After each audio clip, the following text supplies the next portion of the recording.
Let's discuss Russia's other secret weapon, albeit not as fancy and as advanced as a drone like the Lancet or the Shahed. It's artillery.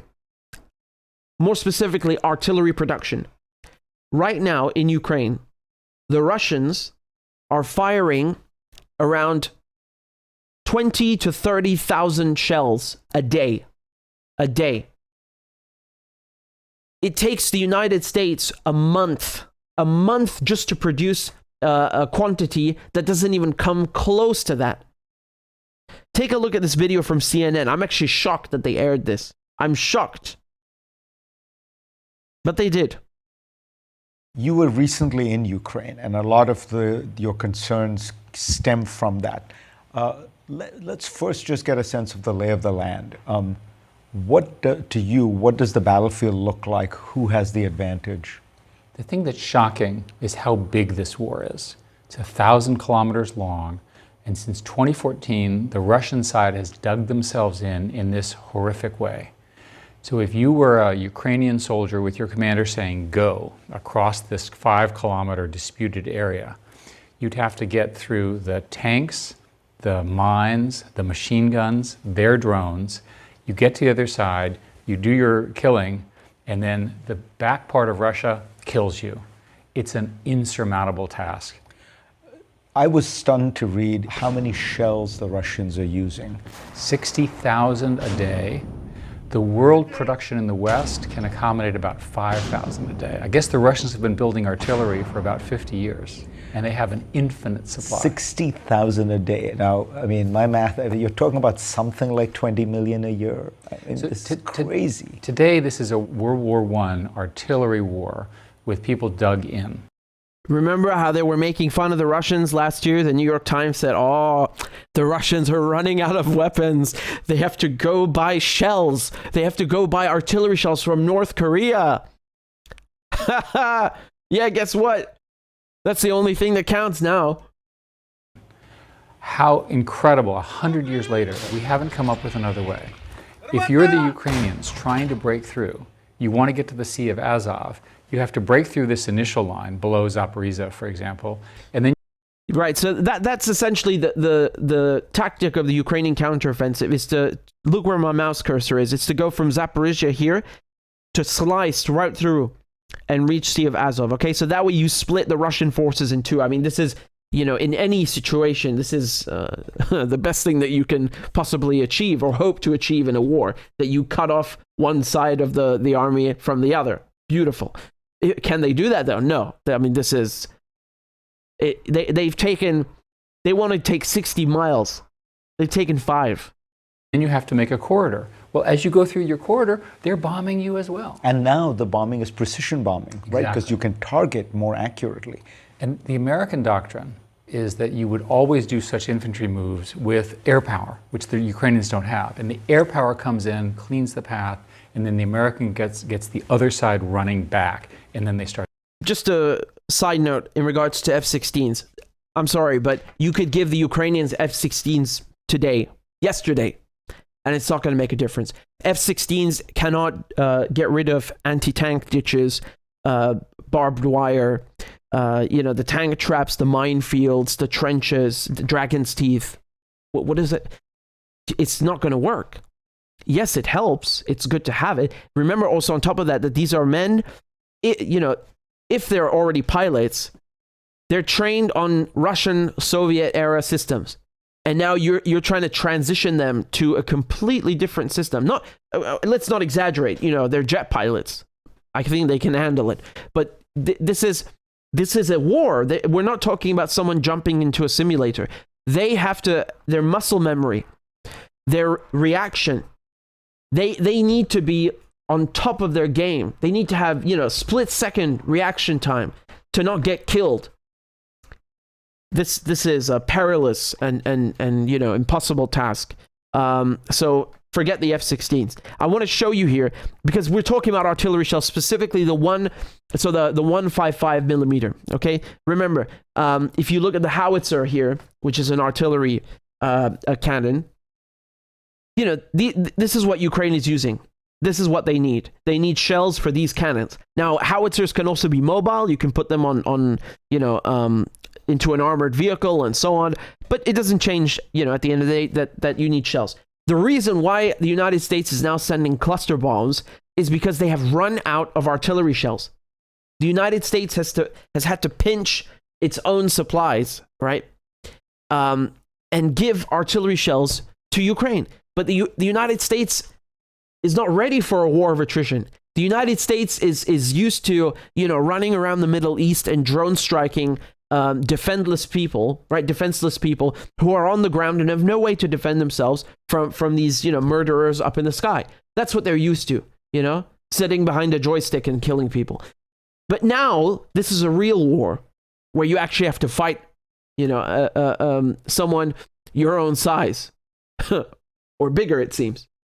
And the United States is not ready. The Russians are not stupid. They know since World War II that you need to be ready for a war of attrition. This is why the Russians essentially won World War II. Yeah, I mean, the UK and US certainly did a lot, but if you look at the casualties, 80%, 80 with a zero. So we are talking about the overwhelming majority of German casualties, Eastern Front, Soviets who did that. The Soviets. They reached Berlin after all, no? Which Patton doesn't like, but it doesn't change the fact that they did. They did this because they are smart. They knew how to, set their industry, gear it towards, war production. And they did it, and they came through. They did it with shells. They did it with tanks. They did it with the T-34s. And now they have been, they've been stocking up and they're ready for this. And their industry is ready for this. This is not just about how many Russian shells are in reserve waiting to be fired. No. The Russians have the industrial capacity to produce more shells per day than the entire 50 nations that are arming Ukraine. Do you understand how significant that is?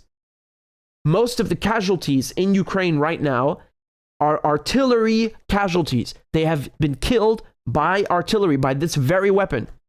Even though the Lancet drones are very, formidable, cheap, inexpensive, and accurate, deadly surgical items, the vast majority of people being killed right now in Ukraine are dying because of artillery, and Russia has more shells. Ukrainian units don't have enough shells. They have to spare their shells and decide and ponder all the time if it's worth firing or not worth it. The Russians they're blasting 40,000 a day. He said 60,000. I'm being conservative, and it's already mind-boggling. 40 goddamn thousand artillery shells a day. This is like World War I. Really, truly like World War I. Jesus Christ. You would go deaf if you're not killed from this crap. Truly, I'm not joking. This is like insane levels of carnage, and you don't hear a word about this. Fareed Zakaria is the first person I've ever seen on mainstream media who even has dared to discuss this or say this, right? I want to show you here. These are the factories in the United States that are producing 155 millimeter artillery shells for Ukraine. Okay, you've got one even. So they're spread out all over the place. The main plant is is at the office. It's in Scranton, Pennsylvania. I'm not kidding. Look at the last one. It's Scranton, Pennsylvania. Oh man! Right now they're trying to upgrade. The situation. Okay, so the army is spending $1.5 billion to ramp up production of these 155 millimeter rounds from 14,000 a month before Russia invaded Ukraine to over 85,000 a month by 2028. 2028? What do you mean 2028? How long are you expecting this war to go on for? 2028? We're not even in 2024. That's 2 World Cups away. What are you doing? 2 Euro Cups. What is that? 2028? Like these guys are just like laid back. They're waiting for the money to rain. You have to consider that they cannot even keep up with the Russians. They can't keep up with their own production because they're making so much money. That means their production is at maximum capacity, right? They are running full speed and making full money. So, these weapons manufacturer like General Dynamics, who owns this plant in Scranton, Pennsylvania, they're making bank. They are making bank. And they, please just look at this math. Only in 2028, in 5 years, will they be able to produce 85,000 shells a month. Russia fires 85,000 shells in 3 days, 2.5 days actually. Russia can fire that in less than 3 days. Please, I need you to understand. I need this to sink in. This is madness. It's going to take the United States 5 years to produce 85,000 shells in 1 month, which Russia can fire today in 2.5 days. You are never catching up with Russia. You need 500 years and then some to catch up with Russia. You're never catching up. This is lost. This war is lost. I mean, again, I could be wrong. Maybe tomorrow morning they drop a tactical nuke on Moscow and we all die. But right now, the way things are looking now with the drones and with artillery, Russia is winning this war. If you care about Ukraine, you would stop this right now. You are mad to think you can compete with this. How on earth do you compete with this? You cannot compete. You cannot catch up. The Russians, they have way too many artillery shells. Their production is way more advanced. This is a lost cause. My goodness. Already the US military have given Ukraine more than 1.5 million rounds of 155 millimeter ammunition. Okay? It's still not enough. My goodness. This is a lost cause. I'm really sorry to say it, but it is. It is. The United States, the world's hyperpower, the foremost military, and with all its military industrial complex, all of these companies that do nothing but kill, they have no purpose except to build weapons, and they still cannot outproduce or out-manufacture the Russians. This is a lost cause. If Zelensky had any brain in him, he would just go, and he would literally just take a helicopter, go to Moscow and sign a goddamn peace deal. I mean, ironically, this was all supposed to be cleared up with Minsk 1 and Minsk 2. This should have never happened, this war. But because European diplomats lie, just like François Hollande admits and Angela Merkel right? Admits they lie. The Russians didn't lie. They got screwed, just like with the grain deal. They hold up their end of the deal, and then the other side doesn't. Our diplomats are liars, professional liars. I mean, so are most politicians. But this is a war of attrition. You cannot get around this fact, and it is kind of ironic that nothing has progressed really since World War I. The only new feature being used here are drones. I mean, they provide a massive upgrade in terms of surveillance, right? In terms of unmanned surveillance. You're not sending, patrols into the forest to do reconnaissance, or,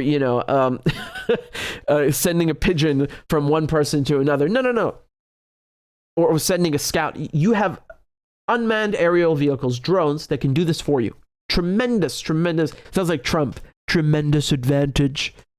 No, it's jokes aside, this is really, really interesting how drones have been integrated here. And I'm not talking about the Lancet or the Shahed, the ones with explosive, warheads, the ones that carry payloads and bombs. I'm talking about just reconnaissance. That in and of itself is a huge upgrade. It tells you so much about the battlefield. You can see what's going on. Even the Americans, even the US Army, they are not used to this. You have Ukrainians that are being sent to Germany to train on this and that, and they are actually the ones who are more experienced than the Americans who are training them. Not, of course, when it comes to, an F-16, obviously, but I'm talking about just combat experience and integration of drone technology. This has never been done before this war, and not at this level. Every goddamn guy has got a drone with him. This is being used every minute, every second of this conflict. You have drones flying, and on top of that, the kamikaze drones, the ones that are sort of like the V1, not entirely. One thing I wanted to mention earlier, which I forgot, is that what makes Lancet drones so hard to shoot down is that they don't have a heat signature. When you have a surface-to-air missile system like an S-300, you track the enemy plane or enemy drone or enemy object because by its heat signature, right? Because the jet engine inside of an F-16 generates massive amounts of heat. It's easy to spot because of that, right? So that is how you track it. And then they pop their flares, and they basically, these are countermeasures that try and confuse the surface-to-air missile. But when it comes to a Lancet drone, this thing has a propeller on it. There's no heat signature to detect. You got Ukrainians trying to shoot these things down with a Kalashnikov. I mean, they can in some cases, but most of the time they can't. That's why you saw in the clips, most of them run the other way, and I would too if I were in their shoes. But this is very, very important to note. These two things are winning the war right now, as of this moment, July 2023, for Russia. This is a war of attrition. There is no way around this. No amount of HIMARS, the American system that they gave the Ukrainians, albeit they gave them only short range, so 80-kilometer missiles, not 300-kilometer, right? And no amount of these missiles is going to help Ukraine. F-16s are not going to help Ukraine. Bradleys and Leopards and Challengers and Abrams tanks are not going to help Ukraine. No armored vehicles are safe from the wrath of the Lancet and Shahed drones. And now when it comes to artillery shells, I mean, I told you most of the casualties right now in Ukraine have died because of artillery. And Russia is firing more shells, can produce more shells per day, and has more shells in stock. And they were laughing. Last year, they were laughing at Russia for getting Iranian drones and buying shells from North Korea. Well, they're not laughing now, are they? War is a nasty business. They should end it. They should end it. They should implement Minsk 1 and 2, and that's even if Russia wants to now. They went too far. They lied to the Russians and provoked them into invading. They should sue for peace right now. I don't see this front line moving anytime soon. Again, I could be completely wrong, but I doubt that this front line is going to change anytime soon. The Russians are dug in too well right now that Ukraine is just not getting through. And as I said, when it comes to a war of attrition, Russia has the upper hand now. It's a numbers game. It's a numbers game. That's all it is.